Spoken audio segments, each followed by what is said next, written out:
drop it like it's hot. Drop it like it's hot. Drop it like it's drop it like it's drop it like it's drop it like it's drop it drop it drop it drop it. Pimps in the crib, ma.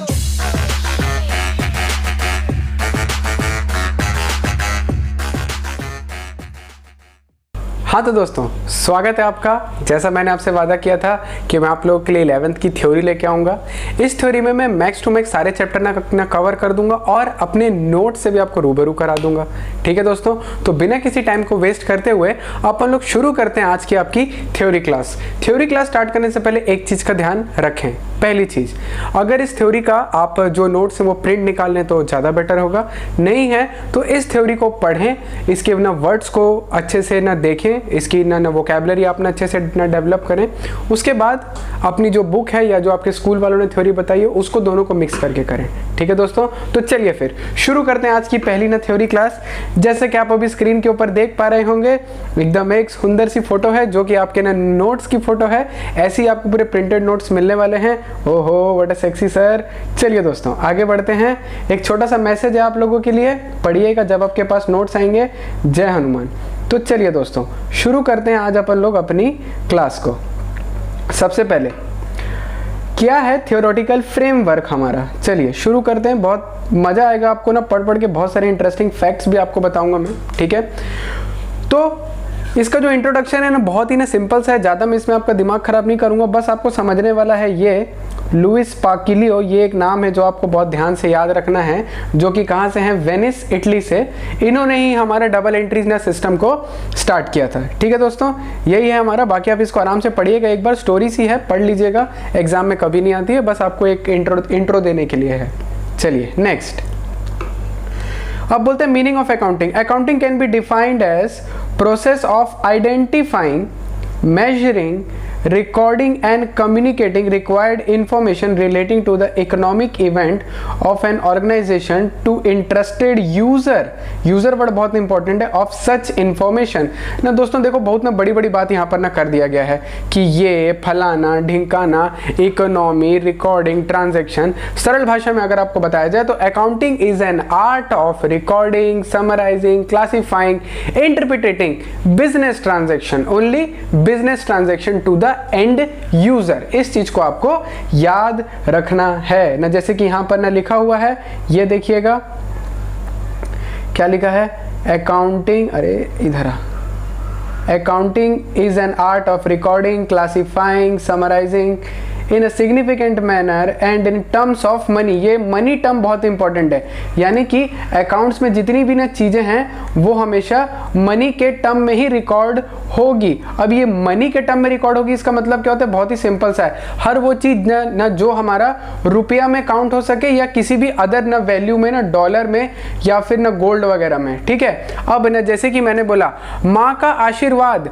दोस्तों माँ का आशीर्वाद वैसे तो अनमोल होता है, लेकिन वो कभी अकाउंट्स में रिकॉर्ड नहीं हो सकता। इस वजह से जो हमारा आशीर्वाद है, ठीक है, आशीर्वाद कभी भी रिकॉर्ड नहीं होगा। क्योंकि वो कभी भी मनी के टर्म्स में कैलकुलेट नहीं किया जा सकता। हाँ, जैसे कि मैंने अगर आपसे फीस मांगी, मैंने कहा कि मुझे फीस दे दो, आपने मुझे सोने का सिक्का ना दे दिया, मैं इंतजार कर रहा हूँ उस दिन का जब ऐसा हो। आपने मुझे गोल्ड ना कॉइन दे दिया, क्या मैं इसको रिकॉर्ड कर सकता हूँ? हाँ सर, क्योंकि गोल्ड कॉइन को आप मनी टर्म्स में कन्वर्ट कर सकते हैं। चलिए दोस्तों आगे बढ़ते हैं हम फिर।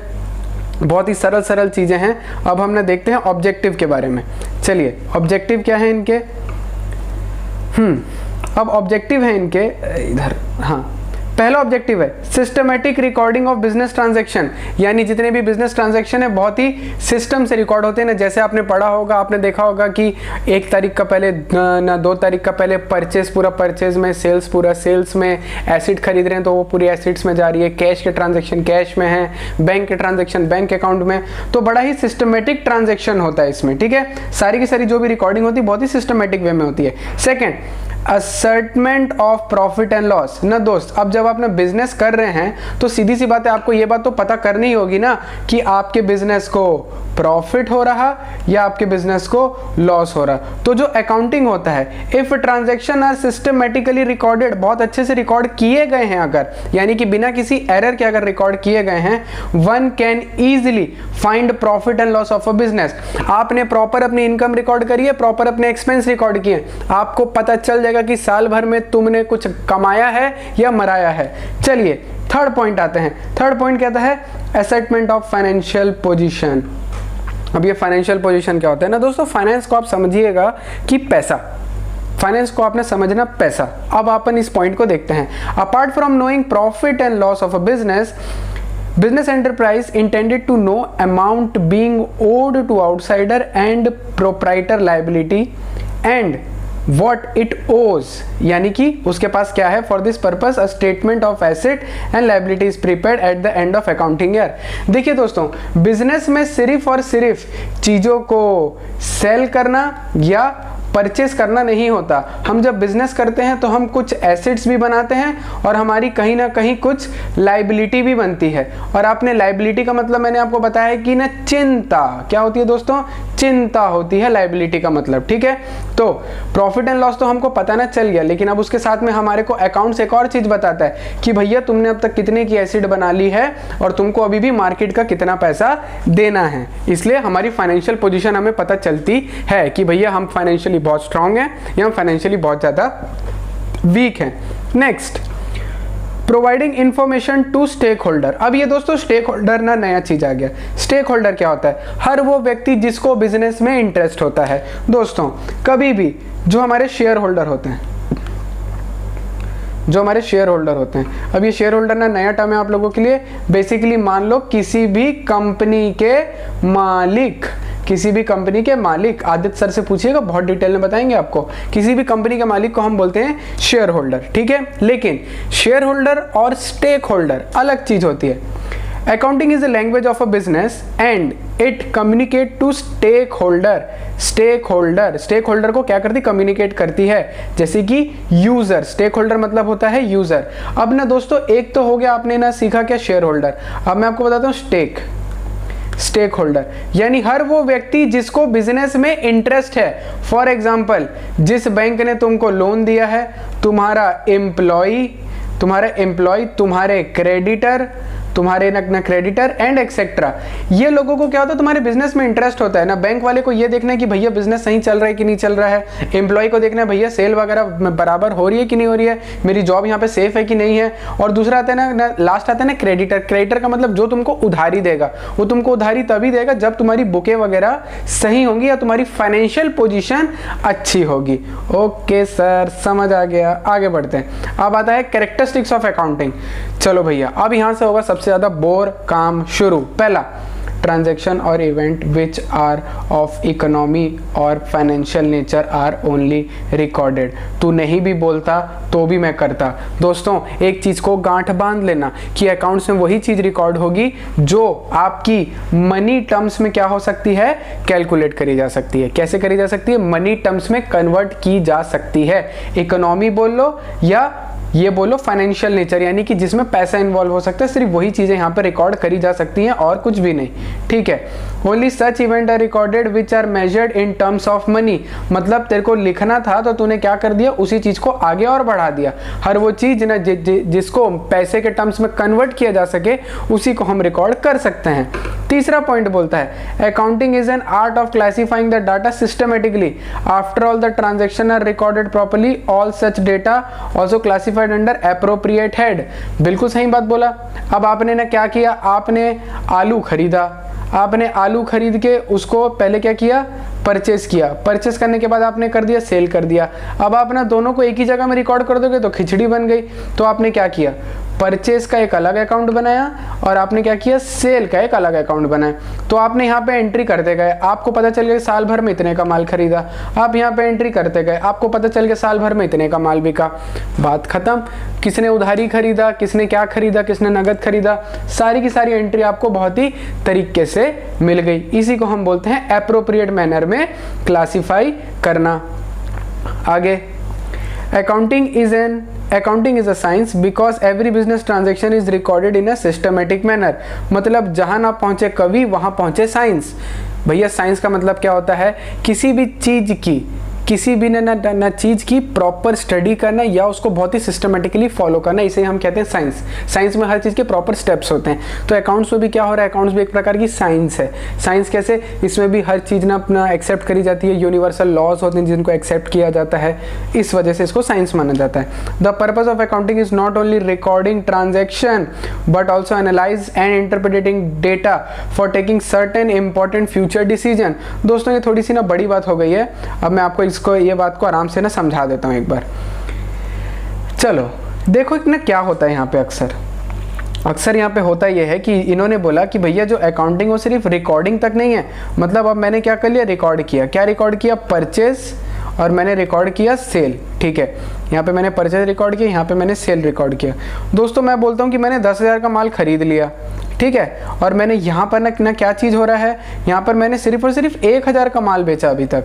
तो इससे मुझे एक चीज़ समझ आ रही है कि मेरा जो प्रोडक्ट है वो बेकार है, वो मार्केट में नहीं चल रहा है, उसकी सेल बिल्कुल नहीं आ रही है। मैं परचेस तो करते जा रहा हूँ लेकिन मेरा यहाँ पे प्रोडक्ट की सेल नहीं आ रही है। तो हमने एक चीज़ एनालाइज करी कि भैया ये प्रोडक्ट ठीक नहीं है, इस प्रोडक्ट में चेंज लेके आना है। तो अब आप ना समझे, अकाउंटिंग सिर्फ रिकॉर्डिंग तक सीमित नहीं रहता, वो बड़े बड़े बिजनेस डिसीजन लेने के भी काम आता है। इसे हम ना कहते हैं इंटरप्रिटेशन ऑफ रिजल्ट। इतना खरीदा, इतना बेचा, क्या समझे? इंटरप्रिटेशन का मतलब क्या होता है, समझना। ये लो बाबू, हम यहाँ पे चीज़ों को समझ गए। चलिए दोस्तों आगे बढ़ते हैं। अब यहाँ पर ना बहुत बड़ा बड़ा साइकिल बना हुआ है, अकाउंटिंग साइकिल बोलते हैं इसको। क्या होता है, सबसे पहले बोलते हैं कहाँ से स्टार्ट होता है। भैया मैं तो एक ही चीज़ ना फॉलो करता हूँ। सबसे पहले होता है ट्रांजैक्शन, ट्रांजैक्शन के बाद क्या आता है, जर्नल एंट्री, जर्नल एंट्री के बाद आता है लेडजर, लेडजर के बाद आता है ट्रायल बैलेंस, ट्रायल बैलेंस के बाद आता है फाइनल अकाउंट। बस भैया अपन लोग इसी को फॉलो करते हैं। जैसे कि यहाँ पर भी देखो, फाइनेंशियल ट्रांजैक्शन एंड इवेंट पहला, उसके बाद आइडेंटिफाई हुआ, आइडेंटिफाई का मतलब क्या होता है, चेक करते हैं कि भैया वो पैसे में काउंट किया जा सकता है कि नहीं काउंट किया जा सकता है। अगर काउंट किया जा सकता है तो मैं उसको क्या करता हूँ, रिकॉर्ड करता हूँ। मैं रिकॉर्ड किस में करूँगा, पहले करूँगा ना जर्नल एंट्री। ज़्यादा भी डीप में नहीं जाता क्योंकि आगे सब आपको पढ़ना ही है, cash book, purchase book, sales book, basically अलग अलग अकाउंट बनाता हूँ। रिकॉर्ड कर लिया, हाँ सर रिकॉर्ड हो गया, मजा आ गया। अब रिकॉर्ड करने के बाद मैं क्या करता हूँ, क्लासीफाई करता हूँ, पोस्टिंग इनटू लेजर, फिर उसके बाद करता हूँ उसको समराइज। क्लासीफाई का मतलब एंट्री तो हम लोग ना धनाधन एंट्री मार देते हैं, cash to capital, purchase to cash, cash to sale, ऐसे करके धनाधन एंट्री तो मार देते हैं। अब इनको क्या करते हैं, अलग करते हैं ना। लेजर में जब पोस्टिंग करते हैं, कैश पूरा कैश में, परचेज पूरा परचेज में, सेल्स पूरा सेल्स में। इसलिए पहले थोड़ा प्रैक्टिकल पढ़ लेना चाहिए, तब थ्योरी पढ़ना चाहिए, ज़्यादा मज़ा आता है। लेकिन कुछ लोग हैं हीरो हमारे, उन लोग क्या करते हैं, पहले पढ़ाएंगे थ्योरी, मतलब पता ही नहीं है, मतलब ना दर्द घुटने में है, दवाई सर की दी जा रही है। आगे बढ़ते हैं, उसके बाद हम करते हैं उसको समराइज। समराइज का मतलब ट्रायल बैलेंस, फिर उसके बाद ये जो दोनों चीज़ें, इसी को हम बोलते हैं फाइनल अकाउंट। ठीक है, अभी कुछ घंटा समझ में नहीं आएगा तो समझने की कोशिश भी मत करना। ट्रायल बैलेंस तो आप लोगों को पता होगा, लेजर के बाद जो बनाया जाता है, एनएसएससी वालों को पता होगा। नेक्स्ट उसके बाद आता है analysing and interpretation. Analysing and interpretation अभी आपको बताया, इतने की मैंने परचेज किया, इतने की मैंने सेल किया, उससे मुझे इंटरप्रिटेट क्या हो रहा है। तो चलिए मैंने इंटरप्रिटेट कर दिया। आगे बोलते हैं enabling interested party to take decision. Interested parties, मैंने बोला कि तेरे पास 1 लाख रुपए है, हाँ भैया है, इन्वेस्ट करेगा, ऐसे कैसे कर दूं, पहले मेरे को कंपनी के बारे में बताओ, कंपनी अच्छी है कि नहीं। कंपनी अच्छी है कि नहीं तुमको कैसे पता चलेगा, इसके ये रिजल्ट्स देख के, ये सब अकाउंट्स देख के तुमको पता चलेगा कि कंपनी अच्छी है कि नहीं। देखो भैया, जहर बेचने वाला भी बोलता है भैया 1 नंबर जहर है, खरीद लो, कोई दिक्कत की बात नहीं है। तो क्या तुम जहर खरीद लोगे? सेम वे में कंपनी में भी हर कोई यही चीज बोलता है कि मेरी कंपनी लाजवाब है। ठीक है, तो क्या वो कंपनी लाजवाब है सच में? तो वो कैसे पता चलता है सर, हम उसके देखेंगे books of account. Same way में जो कोचिंग्स होती हैं वो लोग बोलते हैं कि हम बहुत अच्छे सोफिस्टिकेटेड हैं, हम बहुत कम बच्चों को पढ़ाते हैं, और हम जो कम बच्चों को पढ़ाते हैं हम बहुत अच्छे से अटेंशन दे सकते हैं। आवे जावे जल निकल यहाँ से, क्या कम बच्चों को पढ़ाते हैं, आते नहीं है तुम्हारे पास, और हम लोग को बोलने की ज़रूरत नहीं है, भगवान झूठ न बुलाए। आगे बढ़ते हैं। नेक्स्ट फिर कम्युनिकेट करते हैं हम जो रिजल्ट हैं इंटरनल और एक्सटर्नल यूज़र को। इंटरनल एक्सटर्नल यूज़र अभी आप ना समझेंगे धीरे से आगे में। चलिए दोस्तों आगे बढ़ते हैं। हाँ सांस चढ़ गई। चलिए उसके बाद आता है फंक्शंस ऑफ अकाउंटिंग। उसके बाद क्या आता है आपका फंक्शंस ऑफ अकाउंटिंग। अब अकाउंटिंग के फंक्शन क्या क्या हैं, चलिए पहला फंक्शन मेंटेनिंग सिस्टमेटिक रिकॉर्ड। भैया ये हर रिकॉर्ड को सिस्टमेटिक का मतलब होता है ना दोस्तों ना date wise transaction wise, purchase का परचेज में, सेल्स का सेल में, ऐसे करके हर चीज को सिस्टमेटिक वे में रखता है। Communicating financial result for decision making. Financial ना डिसीजन, भैया तुम माल तो खरीद रहे हो, तुम्हारा माल बिक नहीं रहा है, प्रोडक्ट चेंज कर दो। मैंने जैसे परचेज किया 10,000 का, माल बिका 1,000 का, ये आप यहाँ पे ना देख पा रहे होंगे। ये वाला एग्जांपल मैंने इस एग्जांपल की बात करूँ तो मैंने एक डिसीजन लिया, भैया प्रोडक्ट बंद कर दो, नया प्रोडक्ट बनाओ। ठीक है, चलिए आगे बढ़ते हैं। मीटिंग गवर्नमेंट ना रेगुलेशन। भैया बहुत सारे ना रूल्स एंड रेगुलेशन होते हैं बिजनेस न चलाने में, तो अकाउंट्स ये चीज देखता है कि भैया क्या तुम फॉलो कर पा रहे हो कि नहीं कर पा रहे हो। सारी की सारी लीगल रिक्वायरमेंट कंप्लाई होनी चाहिए, अदरवाइज नहीं होता तो तुम्हारे पे ना बम्बू पड़ने वाला है। उसके बाद protecting business assets. Accounts help the management मतलब वो लोग जो बिजनेस को चलाते हैं, to exercise proper control over asset of a business by maintaining proper record of various asset. अब ने जैसे ना दोस्तों आप जानते हैं कि अंबानी इतना अमीर आदमी है, उसके पास तो लाखों अरबों करोड़ों की ना चीजें होंगी, छोटी छोटी बड़ी बड़ी हर चीज होगी उसके पास, हर चीज तो याद ना रख नहीं सकता वो, तो अकाउंट्स यहाँ पर काम आता है। अकाउंट्स उसको बार बार याद दिलाता है, उसकी बैलेंस शीट में बताता है, बाबू तुम्हारे पास इतनी एसेट है, बाबू तुम्हारे पास इतनी कारें हैं, बाबू तुम्हारे पास इतनी ज्वेलरी है, बाबू तुम्हारे पास इतना कैश है, वो हर चीज को बताते रहता है बार बार, वो प्रॉपर रिकॉर्ड रखता है हमारी पूरी की पूरी एसेट का। उसके बाद आखिरी आता है, अरे ये क्या चल गया, उसके बाद आता है आखिरी, अरे धाना, असिस्टमेंट टू मैनेजमेंट। वो मैनेजमेंट को ना क्या करता है, असिस्ट करता है। किस चीज में असिस्ट करता है ना दोस्तों, डिसीजन टेकिंग में, प्लानिंग, कंट्रोलिंग एंड कोऑर्डिनेशन में वो लोग क्या करते हैं, हेल्प करता है। कौन, अकाउंटिंग। देखो भैया पैसा होगा तब तुम आगे की प्लानिंग कर पाओगे, पैसा नहीं होगा तब भी तुम आगे की प्लानिंग करोगे कि भैया पैसा कैसे लेके आए। यानी कि आपका फाइनेंशियल रिजल्ट्स, यानी कि आपका फाइनेंशियल डेटा, बेसिकली बोलो अकाउंट्स आत्मा है बिजनेस की। जे अकाउंट्स नहीं है घंटा कोई चीज काम नहीं करेगी। Finance is the life blood of any business. Finance नहीं, बिजनेस नहीं। आई बात समझ में दोस्तों? तो ये वाला टॉपिक मैं अभी यहीं पे एंड करता हूँ। वीडियो थोड़ी सी बड़ी हो गई, आपको असकट ना हो तो मैं आपसे मिलता हूँ अगली वीडियो में। ट्यून इन रहें अभी इस चीज़ों में। चलिए दोस्तों मिलते हैं आपसे।